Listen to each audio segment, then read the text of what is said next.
आपण गप्पा मारतोय विजय सुरवाडे यांच्याशी. आपण डायरेक्ट जाऊया त्यांच्याकडे. काका, तुम्ही सांगत होता तुम्ही फोटो कसे काय काय गोळा केलेत, पण असं कधी झालं का की कळलं की एखाद्या व्यक्तीकडे खूप दुर्मिळ फोटो आहे, तुम्ही गेलात तिकडे पण ती व्यक्ती द्यायला तयार नव्हती की नाही मला नाही द्यायचा हा फोटो, असं झालं कधी?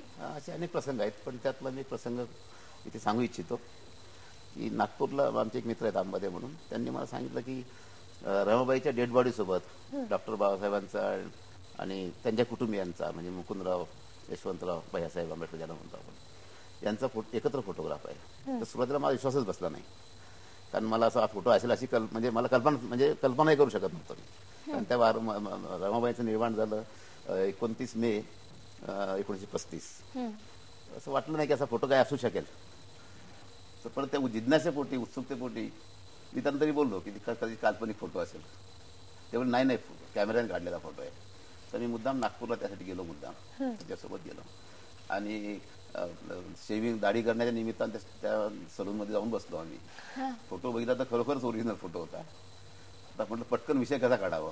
मग ते दाढी शेविंग वगैरे केल्यानंतर मी त्या हळूच म्हटलं की हा फोटो जर दिलात मला तर मी लगेच तुम्हाला त्याची कॉपी करून परत आणतो. तो बोलला मी ते याच्या दाराच्या बाहेरही नेऊ देणार नाही फोटो. बोललो फोटोग्राफरला इथे आणतो मी आणि काढून घेतो याची कॉपी. तरी पण तो नाही बोलला, नाही म्हणे मी देणार नाही, कोणाला देणार नाही फोटो. पण माझा पाय ती घाटे ना, आणि फोटो इतका दुर्मिळ होता आणि कॅमेऱ्याने काढलेला होता, काय करावं कळत नव्हतं. पण त्याच वेळी माझ्या फर्स्ट सिनेमामधला एक प्रसंग आहे की ते गुंडांचे काही फोटो काढलेले असतात त्या सीआयडीने आणि त्याचा खून म्हणजे मारून टाकतात गुंड नंतर त्याला. तर ती फिल्म त्याने जी काढलेली आहे ती फार महत्वाचा पुरावा असतो. तर ती काय ती त्या जो मेलेला ग्रस्त असतो सीआयडी जायला, तर त्याची बहीण ते फोटो द्यायला तयार नसते. मग त्यावेळीच जो नट असतो त्याच्या जागी आलेला त्या सीआयडी जागी, तो त्या फोटो त्या घरात फोटो आला त्या माणसाला जो सीआयडी असतो ओरिजिनल, त्या फोटोच्या खाली स्टुडिओचं नाव असतं. तर ती फोटो देत नाही म्हटल्यावर तो स्टुडिओचं नाव बघून त्या स्टुडिओत जातो आणि तिथून ती फिल्म मिळवतो. मला तो प्रसंग आठवला आणि मी त्या खाली बघितलं तर योगागन त्या स्टुडिओचं नाव तिथे खाली होतं, सूरज फोटो स्टुडिओ, 5 पावली नागपूर. मी ताबडतोब म्हटलं आता देत नाही हरकत नाही तर स्टुडिओत जाऊया. त्या स्टुडिओत गेलो तर तिथे त्याच्याकडे ती निगेटिव्ह होती त्या फोटोची. म्हणजे एक बीपीटी मध्ये कोणी ग्रस्त होते, ते रिटायर्ड होऊन तिथे सेटल झाले, त्यांच्यावर तो मूळ फोटो होता. त्याच्यावर याने कॉपिंग करून तो फोटो ठेवलेला होता त्या ठिकाणी. मी लगेच त्याला पैसे दिले आणि ती कॉपी घेतली आणि त्यावेळी आम्ही एमएलए हॉस्टेलला उतरलेलो होतो. तिथे राजा ढाले पण आमच्या बाजूच्याच रूममध्ये होते. ज्यावेळी मी त्यांना संध्याकाळी तो फोटो दाखवला तर ढालेंनी अक्षरशः माझी पाठ पडली. ते बोलले आम्ही अनेक वर्ष आम्ही येतो आहोत, तुला मानलं पाहिजे तो पटकन मिळवला फोटो. आणि त्यांनी पण मग मिळवला नंतर दुसऱ्या तो फोटो. तर त्या काही ठिकाणी म्हणजे अशा प्रकारे युक्ती वापरून मी तो एक अतिशय दुर्मिळ फोटो.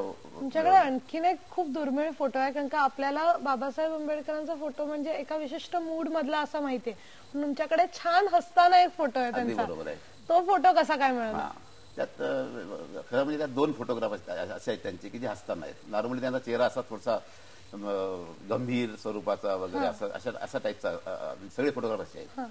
पण 2 फोटो असे आहेत. त्यातला एक फोटो ते मानपमान नाटक दिल्लीमध्ये बघत असताना फोटो आहे. त्याचा संदर्भ असा आहे, पुषम पत्के म्हणून ते नेहरूचे पेपर होते काही काळ, मोठा माणूस, त्यांचं मोठ्यांच्या छोट्या गोष्टी म्हणून एक पुस्तक आहे. त्यात त्यांनी वर्णन केलेलं आहे की बाबासाहेबांचा नेहमी चेहरा नेहमी असा थोडासा म्हणजे गंभीर किंवा काहीसा रागीट अशा टाईपचा आहे. परंतु मानपमान नाटक होतं दिल्लीमध्ये, तर पत्केंनी बाबासाहेबांना निमंत्रण दिलं त्या नाटकासाठी. तर त्या नाटक बघताना कुठेतरी विनोदी प्रसंगावर बाबासाहेब दिलखुलास असतायत असं त्यांचं वर्णन होतं. त्यानुसार त्यांच्याशी पत्रव्यवहार केला आणि त्यांनी मला पोस्टाने तो फोटो पाठवला. तर तो एक फोटो आहे. आणि दुसरा जे आपण गव्हर्नमेंटची कॉपी बघतो आपण नेहमीची, भारत सरकारने जे काही सरकारी ऑफिसमध्ये लावलेली असते, तो फोटो हॅमिल्टन स्टुडिओमध्ये काढलेला आहे. हॅमिल्टन स्टुडिओमध्ये म्हणजे त्या काळात अतिशय प्रतिष्ठित स्टुडिओ आणि आज देखील आहे. तर त्या स्टुडिओमध्ये फार बाबासाहेब म्हणजे मला माईसाहेबांनी आठवण सांगितली की कॉलेज नुकतंच सुरू झालं होतं आणि प्रगती बघून ते खुश झाले. तो फोटो मे 1953 मधला फोटो आहे. तर माईसाहेब बोले आपण यांचे फोटो घेऊया आज, बाबा त्यांचा मूड चांगला दिसतोय. आणि त्याचं वैशिष्ट्य आणखी असं आहे की त्या दिवशी त्यांनी हाफ शर्ट घातलेला होता आणि फोटोमध्ये कोट आहे आणि टाय पण आहे. तुम्ही बघू शकता की ते कोटाच्या आतनं बघितलं तर तिथे आज शर्ट नाहीये. हे मलाही माहित होतं, माईसाहेबांनी सांगितलं. ज्यावेळी बारकाईने बघितलं त्यावेळी ते लक्षात आलं. चष्मा जो आहे तुमच्या लक्षात येईल की चष्मा सुद्धा थोडासा तो तोटका वाटतोय, तो त्यांचा चष्मा नाहीये. तिथे मेसी म्हणून एक आर्टिस्ट होते, म्हणजे आर्टिस्ट आणि फोटोग्राफर, हा हा तर त्यांचा चष्मा बाबासाहेबांनी लावलेला आहे त्यावेळी, हे मला माईसाहेबांनी सांगितलं. मग त्या स्टुडिओमध्ये परत वेलपाटे सुरू केले मी. हा पण त्याची पद्धत अशी होती की त्या कॅबिनेट साईडच्या खाकी कव्हरमध्ये ऑर्डर कोणाची, फोटो कोणाचा, किती पोजेस काढल्या, त्यांची पद्धत आहे आज देखील. ते कमीत कमी 4 ते 6 पोजेस काढतात आणि त्यातली मग एक सिलेक्ट करतात जी चांगली असेल ती. तर त्यावेळी मी हेलपाटे सुरू केले. मग त्यांनी ते शेवटी ते कंटाळले, ते बोलले बा तुम्हीच बघा, कारण ते फार मोठं त्यांचा गोडा म्हणतो, असे रॅक्स होत्या, त्याच्यामध्ये खाकी कव्हरमध्ये सगळे निगेटिव्ह ठेवलेल्या ऑर्डर्स वगैरे. तर त्यात तर मिळालं डॉक्टर बी आर आंबेडकर 26 लिटूर रोडनी दिल्ली आणि 6 पोजेस. हा तर गव्हर्नमेंटचे आपण 1 पोज बघतो, म्हणजे आणखी 5 पोजेस असले पाहिजे. तर त्या पाकिटात 4 निगेटिव्ह होत्या. 4 पैकी 2ची अवस्था ती खराब झालेली होती, म्हणजे केमिकल वगैरे बाहेर आलेलं होतं. तर त्या 4 फोटोचा शोध लागला, उरलेले 2 राहिले होते. परत मी सुरुवात केली, आणखी सारखं जायचं त्यांच्याकडे. मग त्यांनी इतकं स्वातंत्र्य दिलं मला, किंवा तुम्ही जा आणि कधीही बघा. त्यांची जी स्टोर रूम होती ती निगेटिव्ह सगळी रेफरन्स त्याला म्हणते आपल्याला. तर त्यात आणखी एक कवर सापडला. हा, त्यात तो बी आर आंबेडकर लिटूर रोड वगैरे पत्ता वगैरे.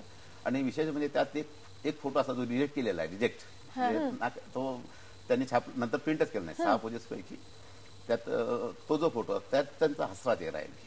अच्छा म्हणजे हे 2च फोटो असे आहेत म्हणजे माझ्या आतापर्यंतच्या शोधामधनं की त्यात ते दिलखुलास असतायत. तुमच्या अशाच या डॉक्टर बाबासाहेब आंबेडकरांचा तुम्ही घेतलेला हा वेगळ्या पद्धतीने घेतलेला शोधाबद्दल आपण बोलणारच आहोत. पण त्याआधी घेऊया एक छोटासा ब्रेक. फक्त IBN लोकमत.